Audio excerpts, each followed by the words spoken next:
नमस्कार दोस्तों, आपका स्वागत है study with Neeraj sir channel पर। जल्दी से लाइव आ जाइए बच्चों, हम लोग बढ़ेंगे। जल्दी से आ जाइए। आप सभी का स्वागत है study with Neeraj sir channel पर। जैसा कि आपको पता है, एग्रीकल्चर इकोनॉमिक्स का पोर्शन था, जो सब्जेक्ट आपका सिलेबस था, वो वीडियो हमने पढ़ा दिए हैं। अब जो है बारी है, जो क्वेश्चन बच गए हैं या जो क्वेश्चन पूछे गए हैं एग्जामों में एग्रीकल्चर के, उन क्वेश्चनों पे हम चर्चा करेंगे। इंपॉर्टेंट प्रश्न है और यहां से आपको क्वेश्चन मिलेंगे जरूर, इसलिए इसको जरूर ध्यान रखना। चलिए हम बात करते हैं पहले क्वेश्चन की। देख लीजिए, पहला क्वेश्चन आपको दिया गया है, भारत में न्यूनतम समर्थन कीमतें सरकार द्वारा वर्ष में कितनी बार घोषित की जाती है। न्यूनतम समर्थन कीमतें सरकार द्वारा वर्ष में कितनी बार घोषित की जाती हैं। Good evening. तो इसका आंसर है बी, 2 बार घोषित की जाती हैं, आपको पता है। ठीक है, कई बार इस पे जो हमने चर्चा भी की है। चलिए इसको लिखते जाइएगा, लिखते नहीं जाइएगा, इसकी पीडीएफ मैं आपको शेयर कर दूंगा। सारे इंपॉर्टेंट प्रश्न हैं, इसलिए यहां से क्वेश्चन आपको मिलेगा ही मिलेगा मेरे बच्चों। ठीक, चलिए क्वेश्चन संख्या 2 की तरफ बढ़ते हैं। वसूली कीमत सामान्यतः किस स्तर पर निर्धारित की जाती है। वसूली कीमत सामान्यतः किस स्तर पर निर्भर जो है निर्धारित की जाती है। बाजार कीमत से कम पर, न्यूनतम समर्थन मूल्य, वायदा कीमतों पर, मंडी कीमतों पर। जो वसूली कीमत सामान्यतः जो है मेरे बच्चों, वो बाजार कीमत से कम पर जो है निर्धारित की जाती है। बाजार कीमत से कम पर निर्धारित की जाती है। बहुत इंपॉर्टेंट है मेरे बच्चों, एग्रीकल्चर इकोनॉमिक्स के ये सारे प्रश्न कहीं ना कहीं आपको आए हुए मिलेंगे। ठीक है, और बीच बीच में आप ये भी बताते रहेंगे कि आवाज आ रही, कोई दिक्कत तो नहीं हो रही। चलिए 3 की तरफ बढ़ेंगे। किस राज्य के कृषि नीति को उद्योग का दर्जा प्रदान किया गया है। किस किस राज्य को उद्योग का दर्जा प्रदान किया गया है। तो मेरे बच्चों हम बात करेंगे महाराष्ट्र की। तो किस राज्य के कृषि नीति को उद्योग को दर्जा मिला है, तो महाराष्ट्र को उद्योग का दर्जा मिला है। कुछ यहाँ से आपको जो है करंट अफेयर्स के भी क्वेश्चन आपको यहाँ पर मिलेंगे। ठीक है, बराबर देखते जाना। आगे बढ़ते हैं। अभिजीत सेन समिति के रिपोर्ट के अनुसार न्यूनतम समर्थन मूल्य का निर्धारण किस लागत के आधार पर किया जाना चाहिए। C2 लागत, C3 लागत, C4 लागत या C5 लागत। क्वेश्चन संख्या 4 का मेरे बच्चों सही है ए, C2 लागत। कौन सा, C2 लागत। चलिए आगे बढ़ते हैं एग्रीकल्चर इकोनॉमिक्स की। 5 नंबर, चाय, कॉफी, रबर व तंबाकू। चाय, कॉफी, रबर व तंबाकू के मूल्यों में उतार चढ़ाव को नियंत्रित करने के उद्देश्य से मूल्य स्थिरीकरण कोष की स्थापना के प्रस्ताव का अनुमोदन कब किया गया। 20 फरवरी 2023 को किया गया, 20 फरवरी 2004 को, 2005 को या मेरे बच्चों 2002 को। ठीक है, तो इसका जो है प्रस्ताव का अनुमोदन मेरे बच्चों 20 फरवरी 2003 को किया गया। 20 फरवरी 2003 को किया गया। नेक्स्ट प्रश्न, रबी फसलों के 2022-23 के विपणन मूल्य में गेहूं का न्यूनतम समर्थन मूल्य कितनी घोषित की गई है। देखो हम 2022-23 की बात करेंगे, कब की, 2022-23 की बात करेंगे। इसमें 2022-23 में मेरे बच्चों जो है गेहूं का न्यूनतम समर्थन मूल्य जो है कितना घोषित किया गया है। क्वेश्चन संख्या 6। ठीक है, तो ये 1350 रुपये प्रति कुंटल। देख लीजिए, 1350 रुपये मेरे बच्चों प्रति कुंटल जो है ये घोषित किया गया है। 6 नंबर। ठीक है, कहा गया, 6, सॉरी सॉरी सॉरी, एक सेकंड एक सेकंड एक सेकंड, 2015 इसका है, इसके पहले था ये मेरे बच्चों, इसका है 2015। ठीक है, ये सी नंबर। चलिए आगे बढ़ते हैं। 7 नंबर, भारत में सार्वजनिक वितरण प्रणाली की व्यवस्था की शुरुआत कब हुई। भैया ये क्वेश्चन बहुत इंपॉर्टेंट है, कई बार इसको हमने बताया है लाइव सेशन में, और ये क्वेश्चन आएगा मेरे बच्चों, ध्यान रखना। तो ये 1950 में मेरे बच्चों जो है 1950 में जो है वितरण प्रणाली की व्यवस्था की शुरुआत की गई। वितरण प्रणाली व्यवस्था की शुरुआत की गई। 8 नंबर, भारतीय खाद्य निगम की स्थापना कब की गई, जिसे हम बोलते हैं FAO। क्या बोलते हैं, खाद्य निगम, ठीक है, FAO। ठीक, इसके विषय में भी मैंने कई बार जानकारी आपको जो है प्रोवाइड की है। 8 नंबर मेरे बच्चों, ठीक है।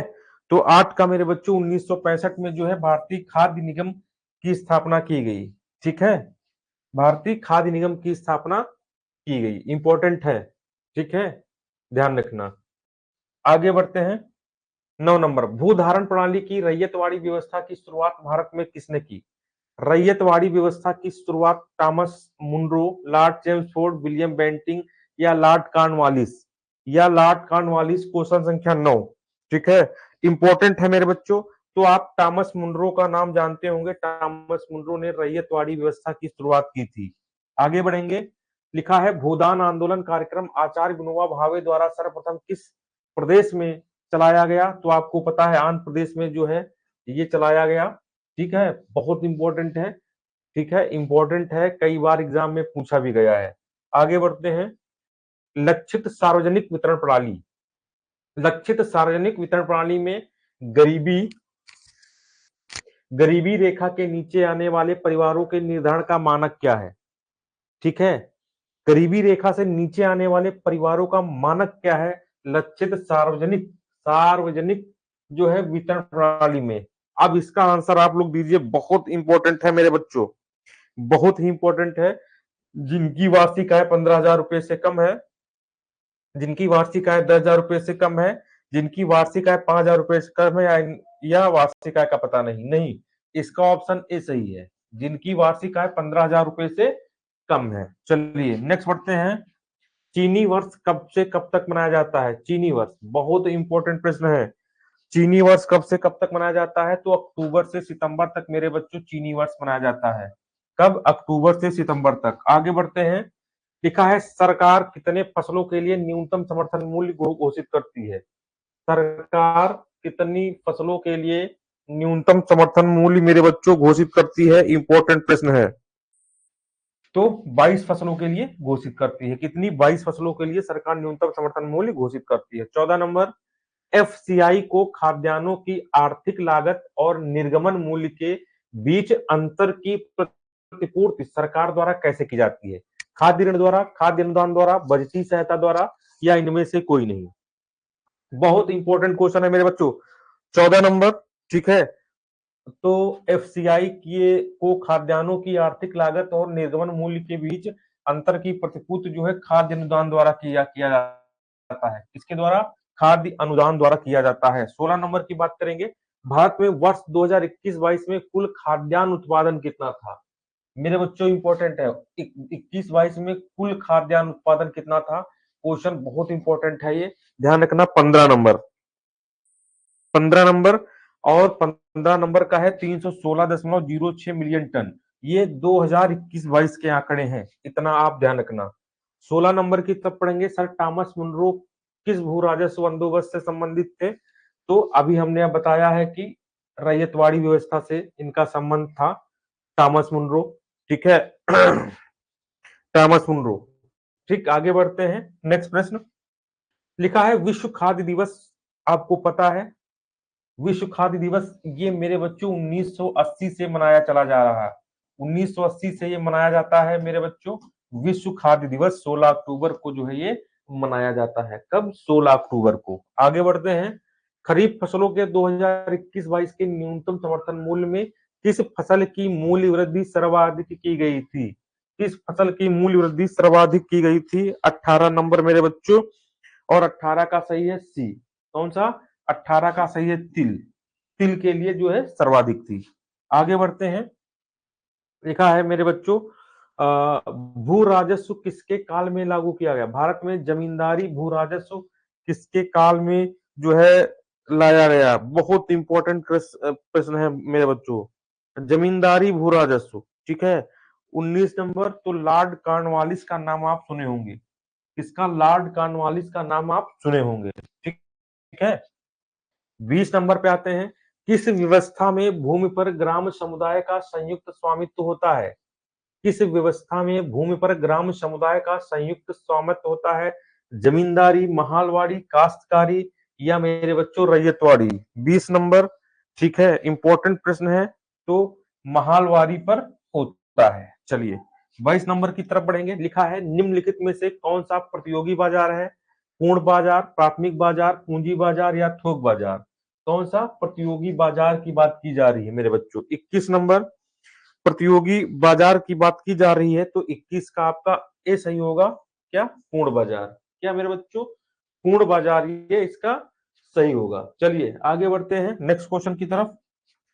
लिखा है मेरे बच्चों मूल्य सिद्धांत भाग होता है। मूल्य सिद्धांत भाग होता है सूक्ष्म अर्थशास्त्र का, वृहद अर्थशास्त्र का, प्रक्षेत्र अर्थशास्त्र का या विपणन का? 22 नंबर बहुत इंपॉर्टेंट क्वेश्चन है मेरे बच्चों, और ये प्रक्षेत्र प्रबंध का भाग होता है। इतना आप जो है ध्यान रखना, ये क्वेश्चन आ चुके हैं, कहीं ना कहीं पूछे गए हैं मेरे बच्चों, इनको जरूर आप लोग ध्यान रखना। आगे बढ़ते हैं क्वेश्चन संख्या 24। गिफेन वस्तुओं का संबोधन होता है निम्न कोट की वस्तुएं, प्रचुर मात्रा में वस्तुएं, उच्च कोट की वस्तुएं या वस्तुओं की कमी? क्वेश्चन संख्या 23, क्वेश्चन संख्या 23 मेरे बच्चों, और 23 का सही है बी, निम्न कोट की वस्तुएं। आगे बढ़ते हैं। कृषि वस्तुओं का समर्थन मूल्य क्या है? सरकार द्वारा मूल्य की रियायत देना, जो बाजार का भाव हो, फ्लोर प्राइस किसके नीचे या बेचा ना जाए, वह न्यूनतम मूल्य जिस पर सरकार खरीदने के लिए तैयार हो, किसानों को उनकी फसल का सूखा आदि आपदा के समय जो भी धन दिया जाए। तो 24 का मेरे बच्चों सही है आपका सी, ठीक है, सी, वह न्यूनतम मूल्य जिस पर सरकार खरीदने के लिए तैयार हो। आगे बढ़ते हैं। कृषि मूल्य आयोग की स्थापना कब की गई? बहुत बढ़िया है, इंपॉर्टेंट प्रश्न है, महत्वपूर्ण प्रश्न है। कृषि मूल्य आयोग की स्थापना 1955, 1965, 1970 या 1973 मेरे बच्चों? बहुत इंपॉर्टेंट है, ठीक है। 25, जल्दी से आंसर दीजिए, ठीक है।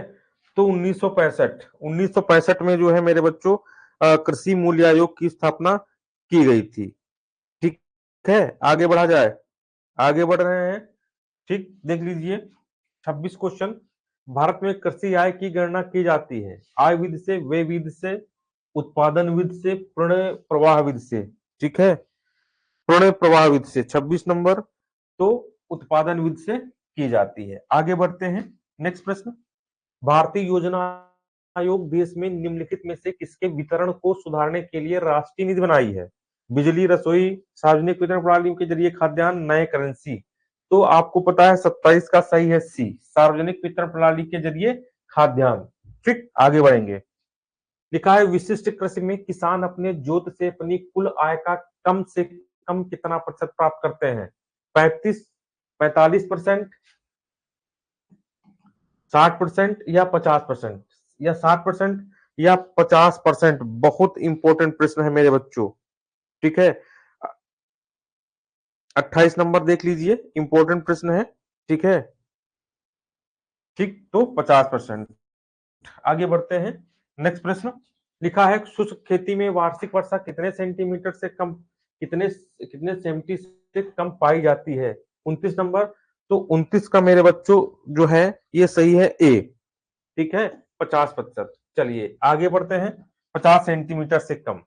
रैंचिंग पद्धति किस देश में बहुतायत रूप से पाई जाती है? रैंचिंग पद्धति ऑस्ट्रेलिया है, यहाँ पे ऑस्ट्रेलिया है 30 नंबर, फिर अमेरिका है, फिर ब्रिटेन है मेरे बच्चों, ठीक है, फिर इसके बाद आपका चीन है। 30 नंबर का क्वेश्चन है, इंपॉर्टेंट है, ठीक। तो ये रैंचिंग पद्धति ए में ऑस्ट्रेलिया में पाई जाती है।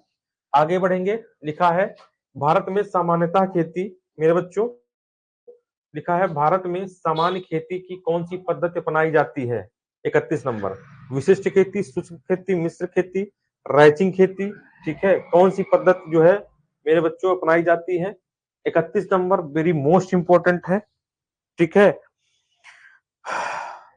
तो मिश्रित खेती अपनाई जाती है, आपको पता है, ठीक है, मिश्रित खेती इसका राइट आंसर है। आगे बढ़ते हैं।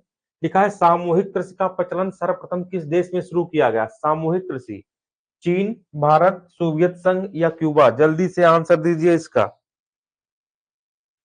जल्दी से इसका आंसर दीजिए तुरंत आप लोग। सोवियत संघ। ठीक है, मतलब सामूहिक कृषि का प्रचलन कहाँ था? सोवियत संघ में था, सोवियत संघ। आगे बढ़ते हैं। लिखा है पूंजीवादी खेती किन देशों में प्रचलित है? तो पूंजीवादी खेती किन देशों में प्रचलित है? रोमानिया, पोलैंड, ब्रिटेन, संयुक्त राज्य अमेरिका, यूक्रेन, आर्मेनिया। आर्मेनिया है ये, आर्मेनिया। ठीक है, आर्मेनिया, चीन एवं रूस। पूंजीवादी की बात की जा रही है, पूंजीवादी की बात की जा रही, तो पूंजीवादी खेती मेरे बच्चों ब्रिटेन एवं संयुक्त राज्य अमेरिका में प्रचलित है। आगे बढ़ते हैं। 100 से 200 सेंटीमीटर वार्षिक वर्षा वाले क्षेत्रों में किस प्रकार की खेती की जाती है? तर कृषि, आर्द्र कृषि, सिंचित कृषि या शुष्क कृषि? या शुष्क कृषि देख लीजिए, 34 नंबर इंपॉर्टेंट है। ठीक है, 100 से 200 सेंटीमीटर वाले पूछा गया है। ठीक है, तो ध्यान रखना, 100 से 200 सेंटीमीटर वार्षिक वर्षा वाले क्षेत्रों में किस प्रकार की खेती की जाती है? तो आप बोलोगे आर्द्र खेती, आर्द्र कृषि की जाती है। आगे बढ़ेंगे। लिखा है खेती की वह कौन सी प्रणाली है जिसमें किसान का राज्य से सीधा संबंध होता है? किसान का राज्य से सीधा संबंध होता है। 35, 35 नंबर है मेरे बच्चों। किसान का राज्य से सीधा संबंध होता है 35। तो काश्तकारी खेती, जिसे बोलते हैं मेरे बच्चों काश्तकारी खेती। आगे बढ़ते हैं, क्वेश्चन संख्या 36। बाढ़ प्रभावित क्षेत्रों में किस प्रकार की खेती की जाती है? दियारा खेती, तर खेती, तैरती खेती, आर्द्र खेती। हम बाढ़ प्रभावित क्षेत्रों की बात करते हैं, तो बाढ़ प्रभावित क्षेत्रों की अगर हम बात करेंगे, ठीक है, तो इसमें जो है दियारा खेती के नाम से प्रचलन है मेरे बच्चों। 36 नंबर, इसलिए दियारा खेती जो है की जाती है बाढ़ प्रचलित क्षेत्र जितने भी होते हैं उन सब में। पर्माकल्चर, पर्माकल्चर का अभिप्राय किससे है? व्यापारिक कृषि से है, सिंचित कृषि से है, प्रस्तुति या ले कृषि। 37 आपको पता है permaculture. 37 number very most important question है, कई बार पूछा गया है। यह प्रस्तुति कृषि के अंतर्गत जो है की जाती है। आगे बढ़ते हैं, क्वेश्चन संख्या 38। झूमिंग खेती किन क्षेत्रों में की जाती है? पूर्वोत्तर प्रदेशों में, तटीय प्रदेशों में, राजस्थान या मध्य प्रदेश में? हम झूमिंग खेती की बात कर रहे हैं। कई बार क्वेश्चन ये पूछा गया है तो सिंपल, लेकिन पूछ लिया जाता है और कई लोग जो है गलत भी करके आ जाते हैं मेरे बच्चों, क्योंकि सोचते हैं ये तो सरल है। ठीक है, इसलिए तो पूर्वोत्तर प्रदेशों में की जाती है झूमिंग खेती। चलिए आगे बढ़ते हैं, नेक्स्ट प्रश्न। समोच्च कृषि किस क्षेत्रों में अपनाई जाती है? बाढ़ प्रभावित क्षेत्रों में, मृदा विकासी क्षेत्रों में, क्षारीय मृदा क्षेत्रों में, अपरदन प्रभावित क्षेत्रों में? हम बात करेंगे समोच्च कृषि की, समोच्च कृषि की बात करेंगे। ठीक है, 39 नंबर। ठीक, तो यह अपरदन, अपरदन, अपरदन होगा यहाँ पे मेरे बच्चों, ध्यान रखना। ठीक है, अपरदन, दन, ठीक है, प्रभावित क्षेत्रों में की जाती है। आगे बढ़े, चलिए देख लीजिए। सब्जियों की व्यापारिक खेती को क्या कहते हैं? Horticulture, olericulture, silviculture, vegetable culture. Vegetable culture 40 number. ठीक है, 40 नंबर, बहुत सरल आंसर है मेरे बच्चों, इसे हम ओलरीकल्चर कहेंगे। आगे बढ़ेंगे क्वेश्चन संख्या 41 की तरफ। वृक्षों तथा झाड़ियों की कृषि जिसमें उनका संरक्षण तथा संवर्धन किया जाता है, ठीक, उसे कहते हैं ओलरी कल्चर, मेरिकल्चर, विटिकल्चर या नो मेरिकल्चर। 41 बहुत इंपॉर्टेंट क्वेश्चन है। ठीक है, ओवरीकल्चर। आगे बढ़ते हैं, नेक्स्ट प्रश्न। सस्य गहनता कितना प्रतिशत से अधिक होने पर उसमें गहन कृषि की उपमा दी जा सकती है? गहन कृषि की उपमा दी जा सकती है 42 नंबर मेरे बच्चों। ठीक है, तो 200 सेंटीमीटर, 200 हाँ, सस्य गहनता 200 से अधिक है तो हम उसे गहन कृषि की उपमा जो है हम उसे हम दे सकते हैं। धारणी कृषि का क्या अर्थ है? विश्व व्यापार संगठन के मानकों के अंतर्गत कृषि निर्यात तथा आयात को, आयात करना और भूमि का इस प्रकार प्रयोग कि उसकी गुणवत्ता अक्षुण्ण बनी रहे है। कृषि प्रयोग हेतु उपयुक्त अप्रयुक्त भूमि का प्रयोग लाना और आत्मनिर्भरता। धारणीय कृषि मेरे बच्चों, कई बार हम इसका आंसर भी जो है, कई बार इसको हम बताए भी हैं। ठीक है, कई बार इस क्वेश्चन को हमने जो है समझाया भी है। ठीक है, तो ध्यान रखना, जो इसका सी वाला ऑप्शन है, भूमि को इस प्रकार प्रयोग करना कि उसकी गुणवत्ता अक्षुण्ण अक्षुण्ण बनी रहे। 44 की बात करेंगे। कृषि में युग्म पैदावार का आशय क्या उगाने से है? युग्म पैदावार का आशय क्या उगाने से है? विभिन्न मौसमों में दो फसलों एक ही साथ दो फसल, एक अन्य फसलों के साथ दो फसलें, या उपरोक्त में से कोई नहीं। 44 44 की बात करेंगे मेरे बच्चों, ठीक है। तो 44 एक ही साथ दो फसलें, युग मतलब क्या होता है, जोड़ा। युग मतलब क्या होता है, जोड़ा। तो दो फसलें की बात हम करेंगे। 45 की तरफ बढ़ते हैं। व्यापारिक स्तर पर अंगूर उत्पादन को क्या कहते हैं, ठीक है, आपको पता है, ठीक है। अंगूर उत्पादन को क्या कहते हैं, विटिकल्चर कहते हैं, ग्रेप कृषि कहते हैं, कि सिल्वीकल्चर कहते हैं, कि नोमोरीकल्चर कहते हैं। 45 जल्दी से आंसर दीजिए। 45 विटिकल्चर कहते हैं। आगे बढ़ते हैं। नेक्स्ट 46 नंबर लिखा है, एक फसल के कटने से पूर्व ही दूसरी फसल की बुआई कहलाती है। बहुत इंपॉर्टेंट, बहुत इंपॉर्टेंट है मेरे बच्चों। 46 ओवरलैपिंग सस्यन, क्या ओवरलैपिंग सस्यन। आगे बढ़ते हैं। मृदा के बिना जल माध्यम में पौधों की वृद्धि एवं विकास की पद्धति क्या कहलाती है, एक्वा कल्चर, हाइड्रोपोनिक्स, दियारा कृषि। दियारा कृषि जब बहुत बाढ़ वाले क्षेत्रों में, बाढ़ वाला क्षेत्र होता है वहां पर दियारा खेती की जाती है। और नामोरी कल्चर, और नामोरी कल्चर मेरे बच्चों। 47 तो यहाँ एक्वा कल्चर की बात की जा रही है। चलिए 48 की तरफ बढ़ते हैं। लिखा है, भारत में झूम खेती के अंदर कुल क्षेत्रफल कितना है। बहुत बढ़िया प्रश्न है। 48 मेरे बच्चों, झूम खेती के अंतर्गत कितना क्षेत्रफल है, ठीक है।